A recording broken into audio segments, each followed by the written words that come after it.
கருப்பு கலர் சட்டைலாம் போட்டு வந்திருக்கேன் மேடம். பிளாக் கலர் இன்னைக்கு ஃபுல்லாக ப்ரொட்டஸ்ட் நடந்தது. இந்தியன் மெடிக்கல் அசோசியேஷன் சார்பாக ப்ரொட்டஸ்ட்டு. எல்லா டாக்டர்ஸும் வந்து பார்த்தீங்கன்னா, பிளாக் கலரு ஷர்ட்ஸு, பிளாக் ரிப்பன்ஸு, அப்புறம் சங்கிலி மனித சங்கிலி பேரணி, ரேலி, ஸ்லோகன்ஸு எல்லா விதத்திலையும் ஆல் ஓவர் இந்தியா வந்து அவங்களோட கண்டனங்களை வந்து தெரிவிச்சிருக்கிறோம். இது எப்படி மேடம் ஏற்கக்கூடிய விஷயம்? ஒரு மிருகச் செயல் இல்லையா? ஒரு multiple gang wrap with brutal murder அப்படின்றது வந்து பார்த்தீங்கன்னா, எந்த விதத்திலையுமே வந்து ஏற்கவே முடியாத ஒரு விஷயம். அதில் வந்து ஒரு டாக்டருக்கு வந்து இந்த மாதிரி ஒரு விஷயம் ஏற்படுது அப்படின்ற போது வந்து ஒரு very very alarming loss for the society. இது ஃப்யூச்சருக்கும் ரொம்பவே டேஞ்சர். ஏன்னா வந்து ஒரு மருத்துவருக்கு இப்படி ஆகுது அப்படின்னும் போது ஃப்யூச்சரில் வந்து பார்த்திங்கன்னா, யார் இந்த மருத்துவரை வந்து இந்த இந்த இடத்துக்கு வந்து இந்த மாதிரி மக்களுக்கு சேவை செய்யணும் அப்படின்றது எப்படி தோணும் அப்படின்றது ஒரு பயம் வந்து ஏற்படுது. ஸோ இது அதுவும் எஸ்பெஷலி ஒரு பெண் மருத்துவர் ஆகிறது ரொம்ப கஷ்டம். ஏன்னா வந்து ஒரு எம்பிபிஎஸ்ன்றது ஒரு 6 வருஷம் படிக்கணும், அப்புறம் எம்டின்றது திருப்பி ஒரு 3 வருஷம் படிக்கணும். மொத்தமாக கிட்டத்தட்ட பார்த்தீங்கன்னா ஒரு 10 வருஷம் படிப்பு இருக்குது மேடம். 18 வயசில் இவங்க உள்ளே வந்தாங்கன்னா 30 வயசில் தான் வந்து இவங்க ஒரு ஃபுல் டாக்டராகி வெளியவே வருவாங்க. 30 வருஷங்க அப்புறம் தான் அந்த சொசைட்டிக்கு அவங்க சர்வ் பண்ணுவாங்க.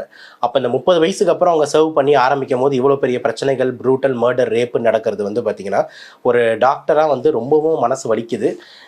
நான் இப்படி இருக்கேன். ஆனால் கூட இருக்கிற லேடி டாக்டர்ஸ் எல்லாம் மென்டலி டிப்ரெஸ்டுன்ற வார்த்தை தான் கரெக்ட். கூட இருக்கிற லேடி டாக்டர்ஸ் எல்லாருமே வந்து பார்த்தீங்கன்னா, ஒரு நைட் டியூட்டி பண்ணவே பயமாக இருக்குது. நாங்கள் நைட் டியூட்டிலாம் பண்ணல. நீங்கள் வேறு யாராவது போட்டுக்கோங்க. எங்களுக்கு ஒரு ப்ராப்பர் செக்யூரிட்டி, ஒரு ப்ராப்பர் இது இல்லாமல் இனிமேல் நாங்கள் பண்ண மாட்டோம்.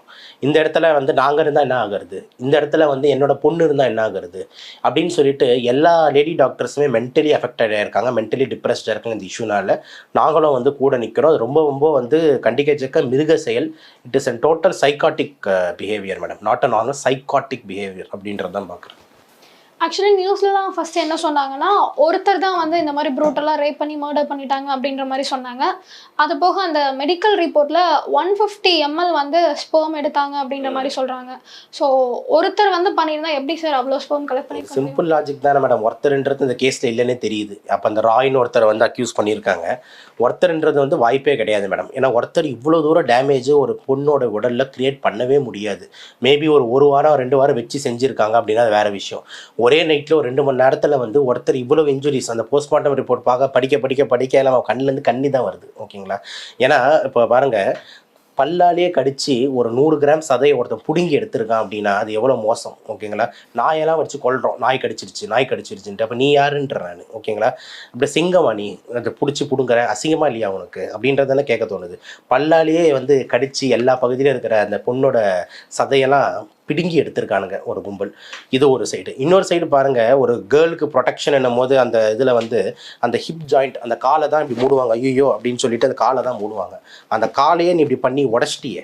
ஓகேங்களா? அந்த காலையே இப்படி பண்ணி ஃபுல்லாக டக்குன்னு உடச்சி அந்த ஹிப் ஜாயிண்ட்டையே பொழந்துட்டேன் அப்படின்னும் போது அப்போ எவ்வளோ ஒரு வழியில் அந்த பெண் துடிச்சிருப்பாங்க. கொஞ்சமாவது வந்து ஒரு மனுஷனாக இருந்தால் நீ இப்படி இருப்பியா?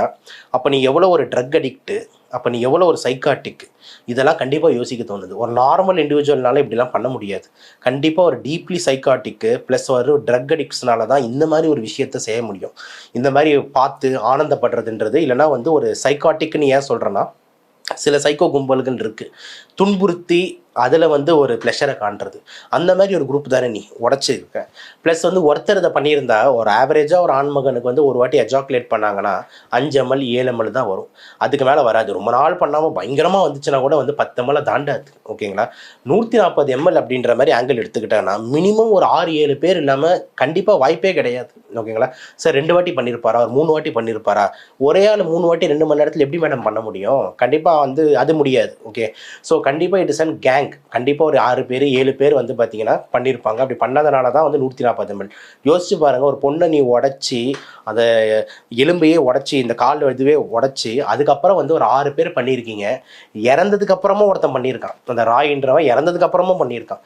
அப்போ இதுதான் நெக்ரோஃபீலியான்னு சொல்லுவாங்க. அப்படின்னா என்னென்னா, இந்த புணங்களோட செக்ஸ் பண்ணுறதுல ஆனந்தப்படுறது.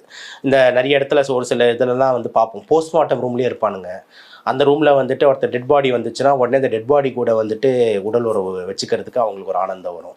அப்புறம் நெக்ரோஃபேஜியா அப்படின்னா என்னென்னா, நெக்ரோனா இறந்து போனது, ஃபேஜியானா சாப்பிட்றது, செத்து போன உடம்பை வந்து சாப்பிட்றது அவனுக்கு ரொம்ப பிடிக்கும். இந்த மாதிரி ஆளுங்க வந்து இருக்காங்க. இந்த மாதிரி எல்லா கும்பலும் ஒரே இடத்துல இருந்திருக்குன்றது தான் இங்கே ஆச்சரியமாக இருக்குது. இந்த ப்ரூட்டல் செக்ஸ் பண்ணுறவன் ப்ளஸ் வந்து 6-7 பேர் சேர்ந்து கேங் ரேப் பண்ணுறவன், அப்புறம் வந்து மர்டர் பண்ணிக்கிட்டே ரேப் பண்ணுறவன், ப்ளஸ்ஸு அதை சாப்பிட்றவன், அதுக்கப்புறம் இறந்து போன பணத்தோட பண்ணுறவன், இறந்து போன பணத்தை சாப்பிட்றவன் அப்படின்ட்டு மொத்த கும்பலாக அந்த ஒரு பொண்ணு மேலே பண்ணியிருக்குன்னா அந்த பொண்ணோட இறுதி நிமிடங்கள் எப்படி இருக்கும்னு யாராலையுமே கற்பனை பண்ண முடியாது மேடம். இராணுவத்தில் நடந்த டார்ச்சரோட இது ஒரு மோசமான இந்த நான் இராணுவத்தில் சொல்லுவாங்க ரொம்ப டார்ச்சரு, எதிராளி கேம்பில் மாட்டிக்கிட்டோம்னா நம்ம பாகிஸ்தான் கேம்ப்லேயும் வேறு ஏதாவது கேம்ப்லேயும் நம்மளோட இராணுவம் போட்டு டார்ச்சர் பண்ணி எடுத்துருவாங்க, முடிஞ்சிடும். அது எல்லாத்துக்கும் உச்சக்கட்டமாக இருக்கு மேடம் இந்த டார்ச்சரு. ஒரு பெண்ணாக இருந்து நீங்கள் யோசிச்சு பாருங்கள் அந்த பெண்ணோட வலி எவ்வளோ மோசமாக இருந்திருக்கும். அப்போ ஒரு டாக்டராக இருந்துக்கிட்டு இதுக்கு மேலே வந்துட்டு அமைதியாக இருந்தோம்னா எப்படி? அப்போது ஒரு கொஞ்சம் ப்ரொட்டஸ்ட்டு கொஞ்சமாவது சொல்லணும்ல சொசைட்டிக்கு. இதில் என்ன மன வருத்தம்னா அன்றைக்கே வந்துட்டு 7 பேர் இதில் இன்வால்வ் ஆயிருக்காங்க, 8 பேர் இன்வால்வ் ஆயிருக்காங்க, எல்லாரும் மூஞ்சியும் போட்டு எல்லாரையும் அரெஸ்ட் பண்ணி உடனே கோர்ட்டில் ப்ரொடியூஸ் பண்ணி எல்லாருக்கும் நேரம் வந்து மரண தண்டனை, ஆயுள் தண்டனை அப்படின்னு இருந்ததுன்னா ஒரு நம்பிக்கை வரும். அந்த இடத்துல வந்து எல்லாத்தையுமே அப்படியே மூடி மறைச்சி ஒருத்தர் தான் பண்ணியிருக்காங்க, அவரை நாங்கள் அரெஸ்ட் பண்ணிட்டோம் பார்த்துப்போம் அப்படின்னும் போது அங்கே அதை அப்படி சொல்லும் போதே போஸ்ட்மார்ட்டம் ரிப்போர்ட் வரத்துக்கு முன்னாடியே எல்லாரும் அங்கே இருக்கிற ஸ்டூடெண்ட்ஸு அங்கே இருக்கிற மற்ற ஊழியர்கள்லாம் கத்துறாங்க, அங்கே இருக்கிற அதர் ஹவுஸ் சர்ஜன்ஸ் பிஜிஸ்லாம் சொல்கிறாங்க இது போய் நியூஸ்ன்னு சொல்லிட்டு.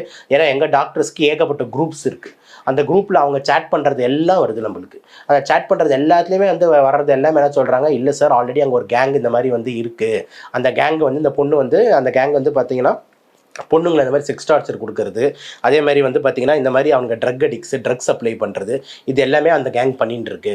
இந்த பொண்ணு அதை தட்டி கேட்கும் போது இவங்க 2 பேருக்கும் மோதல் வருது, இதுதான் அவங்க 2 பேருக்கும் வந்து போட்டு கொடுத்துருவோம், மேலே கம்ப்ளைண்ட் பண்ணிடுவேன் அப்படின்ற மாதிரி இந்த பொண்ணு அவங்களை மிரட்டிகிட்டு இருந்தது.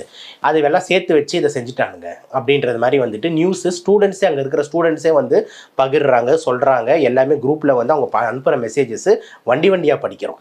இப்போ இது நம்மளுக்கே தெரியுதுன்னும் போது அங்கே இருக்கிற போலீஸு எதுக்கு தெரியாதா, அங்கே இருக்கிற கவர்மெண்ட்டுக்கு தெரியாதா? அவங்க என்ன பண்ணிக்கிட்டு இருக்காங்க? உடனே அவங்க இப்போ மெயின் இங்கே கவலையே என்னன்னா ஜஸ்டிஸ்ன்றது என்னன்னா, இப்போ அந்த பொண்ணுக்கு நடந்துருச்சு அப்படின்றது வந்து வருத்தல, அந்த நடந்ததை மறைக்கிறாங்க பார்த்தீங்களா? நடந்தது வந்து மறைக்கிறதுன்றது ஒத்துக்கவே முடியாது. அந்த 7-8 பேர் யார், அந்த ஓநாய்களை யார், வெளியே காமிங்க, காமிச்சு அவங்களெல்லாம் வந்துட்டு பப்ளிக்காக தூக்கில் போடுங்க அப்படின்றது தான். அப்போ தானே சார் திருப்பியும் வந்து ஒரு டாக்டர்ஸ்க்கு ஒரு நம்பிக்கையாக வந்து ஒர்க்குக்கு போக முடியும். யோசிச்சு பாருங்க, உண்மையை சொல்லணும்னா பல கவர்மெண்ட் ஹாஸ்பிட்டலில் across the India security system ரொம்ப புவர் தான் மேடம். இப்போ நம்ம சென்னை சிட்டியில் உட்காந்துக்கிட்டு நம்ம பேசுகிறோன்றது வேற. இப்போ அப்படியே நீங்கள் வந்து பார்த்தீங்கன்னா வந்து ஒரு கிராமத்து உள்ளே போயிட்டு அங்கே இருக்கிற ஒரு மருத்துவமனை அப்படின்னு பேசும்போது பார்த்தீங்கன்னா ஃபுல்லாக சுற்றி காடாக இருக்கும், ஓகேங்களா? ஏதாவது ஒரு லாரி வந்துட்டு போயின்னு இருக்கும், அந்த மாதிரி ஒரு இருட்டு சூழ்நிலை தான் வந்து இருக்கும். அங்கே வந்து நம்ம கத்தனாலும் கூச்சல் பட்டாலும் வந்து பெரிய லெவலில் வந்து இது வந்து இருக்காது. அப்போ நிறைய இடத்துல பார்த்தீங்கன்னா ப்ராப்பராக வந்துட்டு ரூம்ஸ் கிடையாது, பிஜிஸ்க்கு டாக்டர்ஸ்க்கு தூங்குறதுக்கு, லேடிஸ் டாக்டர்ஸ்க்கு செப்பரேட் ரூம் கிடையாது, லேடிஸ் டாக்டர்ஸ்க்கு செப்பரேட் பாத்ரூம் கிடையாது, ஒரு ஃப்ளோருக்கு செக்யூரிட்டி கிடையாது. அப்போ ஒரு மருத்துவமனையில் செக்யூரிட்டி இல்லை, கேமரா இல்லை, இதுவுமே இல்லைன்னா அப்போ ஈஸியாக டாக்டர்ஸ்க்கு வந்து பார்த்தீங்கன்னா அசால்ட் ஆகும்ல, அடிப்பாங்க, வந்து மண்டையை உடச்சிட்டு போவாங்க ரிலேட்டிவ்ஸு, என் குழந்தைய நீ சரியாக பார்த்துக்கலன்னு சொல்லிட்டு அந்த அப்பாக்காரன் வந்து அடிப்பான், என் அம்மா சட்டத்துக்கு நீ தான் காரணம்ன்ட்டு பையன் வந்து அடிப்பான். அப்போ எல்லாத்துக்குமே டாக்டர்ஸ் அசால்ட் ஆவாங்களே.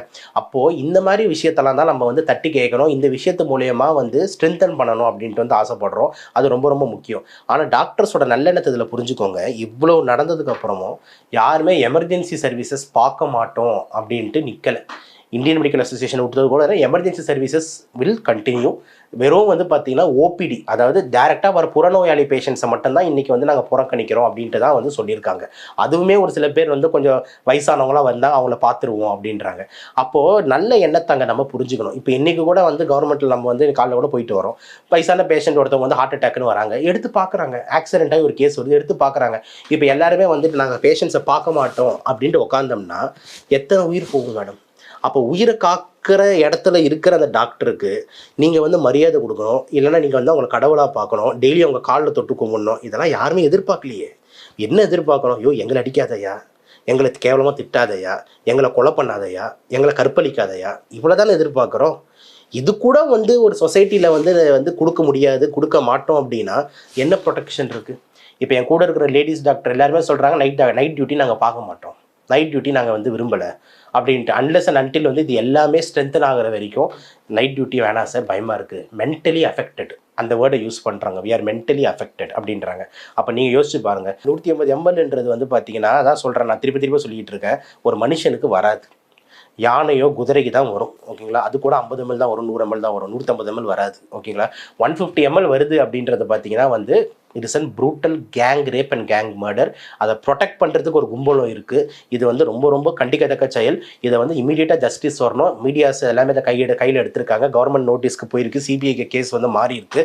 இது எல்லாமே டாக்டர்ஸ் அக்ரெசிவாக இந்த ப்ரொடெஸ்ட்டில் இறங்கினானது மட்டும்தான் அப்படின்றதுலாம் மாற்றிருக்கு. ஆனால் அந்த காலேஜோட பிரின்சிபல் ஃபர்ஸ்ட் அவங்க டெட் பாடியை பார்த்த உடனே இது ஒரு சூசைட் அப்படி